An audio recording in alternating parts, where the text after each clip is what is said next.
이스라엘이 시리아를 폭격해 무려 600명 가까운 사망자가 발생했습니다. 이 뜬금없는 폭격 뒤엔 이스라엘 내부 정치가 얽힌 복잡한 배경이 숨어 있습니다. 군대도 안 가고 기도만 하는 종교 집단, 그들 때문에 무너지고 있는 이스라엘. 지금 알아보겠습니다.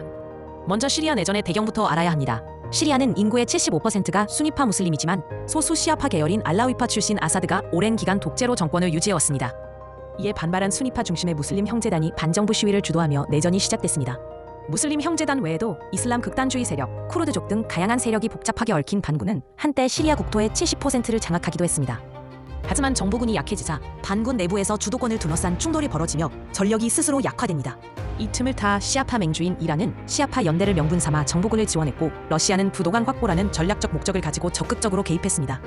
반군의 분열과 이란, 러시아의 지원 덕분에 아사드 정권은 갑밭으로 생존하게 됩니다.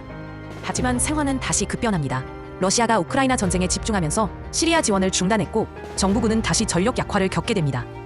그 틈을 놓치지 않고 반군의 일파인 HTS가 세력을 재결집하고 터키의 무기와 후방 지원을 받으며 시리아 수도로 진격합니다. 결국 2024년 12월 단 일주일 만에 수도가 함락되고 아사드 정권은 붕괴됩니다. 이제 이스라엘의 입장을 보겠습니다. 이스라엘은 사실 적대국인 시리아가 내전에 계속 발이 묶이길 바라고 있었습니다. 내전이 길어질수록 시리아와 그 배후 이란의 전력이 소모되기 때문이죠. 하지만 아사드 정권이 너무 쉽게 무너지자 오히려 이스라엘은 국경 안보에 대한 우려가 커지게 됩니다. 그 와중에 2025년 7월 13일 시리아 남부에서 드르즈족과 시리아 현 정부군 사이에 유혈 충돌이 발생해 드르즈족 100여 명이 사망합니다. 이스라엘은 자국 내 드르즈 공동체와의 연대감을 내세우며 이들의 동족을 보호하겠다는 명분으로 시리아 수도를 폭격합니다. 하지만 실제 입적은 따로 있었습니다. 시리아 남부 드르즈족이 살고 있는 지역에 정부군이 군사적으로 진입하지 말라는 일종의 경고였던 것이죠. 그 지역은 이스라엘과 국경을 맞대고 있어 사실상 비무장 완충지대로 만들려는 의도가 숨어 있었습니다. 그런데 이 폭격에는 또 다른 이유가 있습니다. 바로 이스라엘 내부의 정치 위기, 네타냐후 총리의 연정이 흔들리고 있었기 때문입니다. 극단적 유대교 집단인 하레디는 오래전부터 병역을 면제받아왔지만 특유의 높은 출산율로 인해 인구가 급격히 늘면서 이들의 병역 회피가 이스라엘 국방에 큰 부담으로 작용하고 있었습니다.